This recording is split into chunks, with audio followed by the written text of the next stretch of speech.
Women's Day, Women's Day.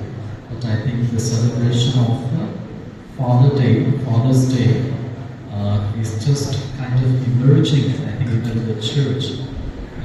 This morning I saw Pope Francis' message also on this beautiful occasion as to how we need to give importance to fathers also, because they are the backbone of our society, of our family.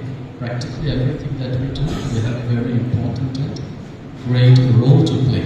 And therefore I'm happy that we acknowledge as the church community of the important role that they have to play. And I think we must continue to support them, especially all our mothers, with whatever ways that they can, so that they can take the families and the society, particularly our church community, to a greater height, so that we feel proud of what we do as the church community, as a family members, and we make our community, our family, a wonderful place to live in.